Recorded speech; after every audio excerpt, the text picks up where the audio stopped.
there is a switch. It is a small, unremarkable toggle, no bigger than your thumb. It sits on a grey panel surrounded by dozens of other identical switches, inside a cockpit that smells of old sweat, jet fuel, and stale coffee. If you flip this switch, nothing happens immediately. No explosion, no flash.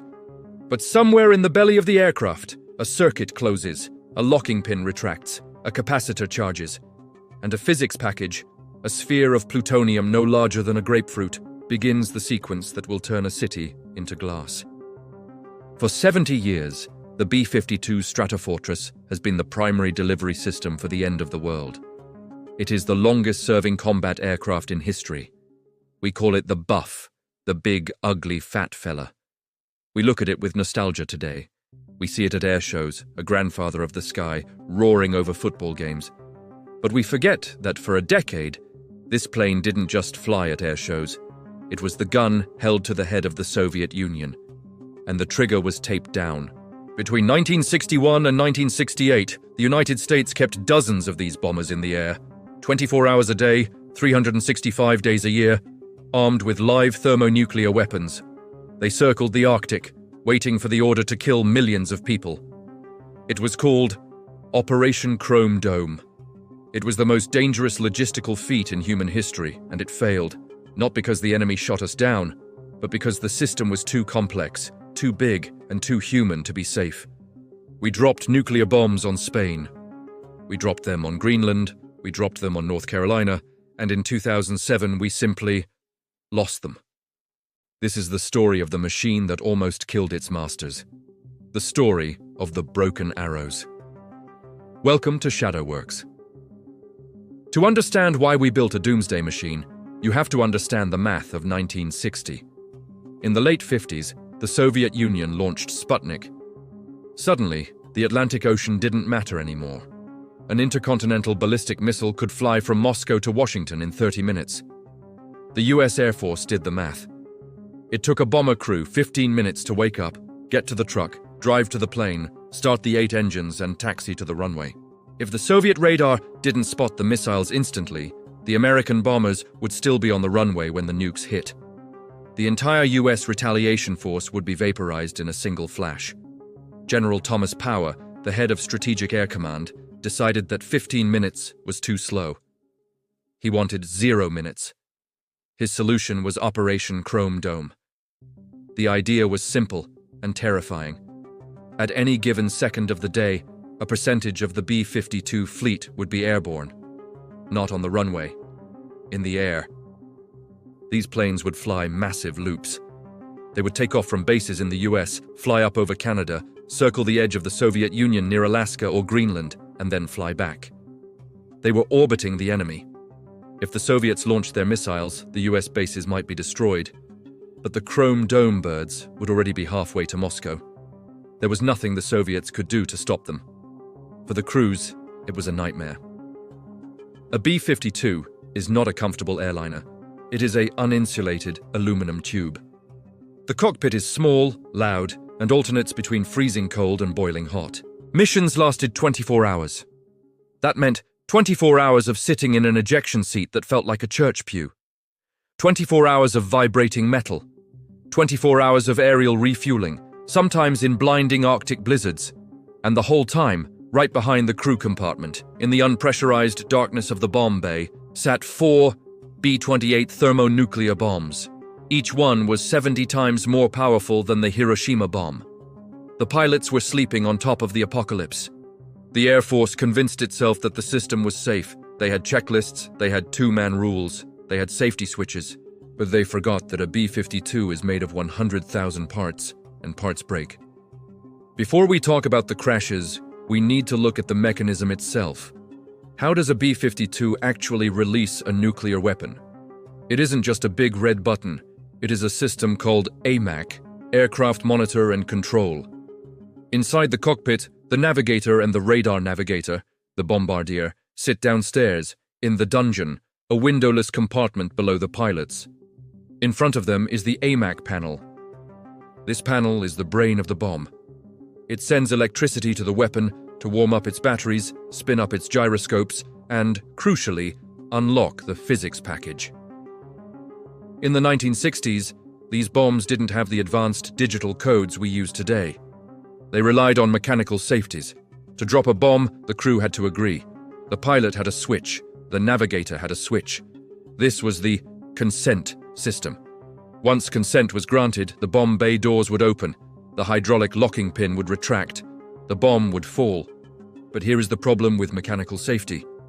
Gravity doesn't care about your switches. If a plane breaks apart in mid-air, the wires that send the safe signal get severed. The structural violent forces can snap the locking pins. The electricity from a lightning strike or a short circuit can trick the bomb into thinking, it's time. The Air Force engineers calculated the odds of a nuclear weapon accidentally detonating were 1 in a billion. In January 1961, they found out the math was wrong.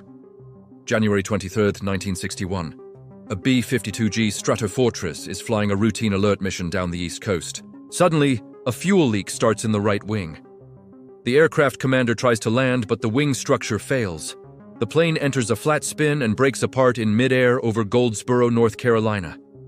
As the fuselage disintegrates, the centrifugal force rips 2 Mark 39 hydrogen bombs out of the bomb bay. These aren't dummy bombs. These are 3.8 megaton live warheads. Bomb number 1 falls free. As it tumbles, the onboard computer wakes up. It feels the wind. It senses the altitude drop. It thinks, I have been dropped over the target. The bomb runs through its arming sequence. Step 1. Arming wires pull out. Check. Step 2. Pulse generator activates. Check. Step 3. Parachute deploys to slow the descent. Check. The bomb lands gently in a field, standing upright, its parachute caught in a tree. It looks ready to detonate. When the explosive ordnance disposal team arrived, they carefully opened the maintenance hatch to check the safety switch. The Mark 39 had 4 safety mechanisms, 4 switches that had to be flipped to arm for the bomb to go off. When the team looked inside, they froze. 3 of the 4 switches were triggered. The only thing that prevented a 4-megaton nuclear explosion on American soil, an explosion that would have vaporized Goldsboro and sent lethal fallout as far north as Washington, D.C., was a single, low-voltage toggle switch. It was a cheap, industrial switch, the kind you might find on a washing machine. It happened to be set to safe. If that switch had shorted out during the breakup, the East Coast would have been changed forever. But the Air Force didn't stop Chrome Dome. They just checked the switches and kept flying. 5 years later, gravity struck again. January 17, 1966. Palomares, Spain. A B-52 is approaching a KC-135 tanker for mid-air refueling. This is a routine maneuver, but it is dangerous. You are trying to connect 2 massive jets moving at 400 miles an hour, just feet apart. The pilot comes in too fast. The B-52 rides up on the tanker. The refueling boom strikes the B-52's spine. Both planes explode. 7 airmen are killed. 4 hydrogen bombs fall out of the sky. 1 bomb falls into the Mediterranean Sea. 3 bombs hit the ground near the small fishing village of Palomares. They don't go nuclear. The safety switches hold. But a nuclear bomb isn't just a nuke, it's also a conventional bomb. It has high explosives inside to trigger the reaction. When the bombs hit the Spanish soil, the conventional explosives detonated. It didn't create a mushroom cloud, but it did something almost as bad. It pulverized the plutonium core. It turned the radioactive pit into a fine toxic dust and sprayed it over hundreds of acres of tomato farms. The U.S. military had to send in 1,600 men in hazmat suits to scrape up 400 tons of Spanish soil and ship it to South Carolina for burial.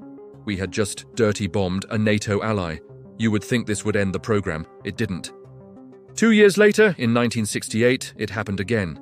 A B-52 caught fire over Thule Air Base in Greenland. The crew ejected. The plane, carrying 4 nukes, slammed into the sea ice at 500 miles per hour. Again, the conventional explosives detonated. Again, plutonium was scattered across the ice. This time, the cleanup was a nightmare.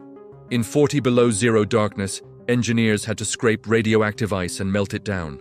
This was the final straw. The political fallout was too high. Operation Chrome Dome was cancelled.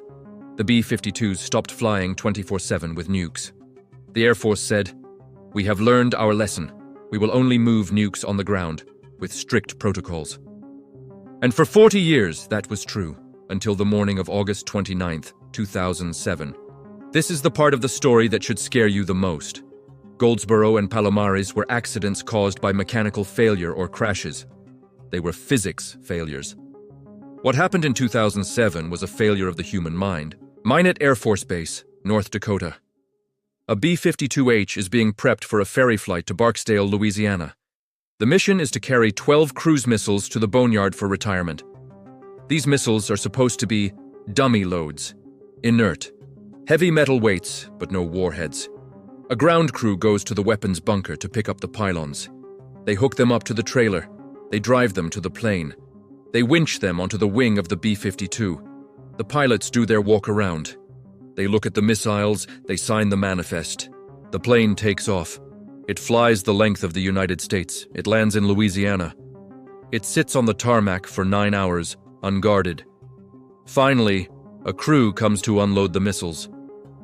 A sharp-eyed airman looks at the window on the side of the missile body. He sees something that makes his blood run cold. The missiles aren't dummies.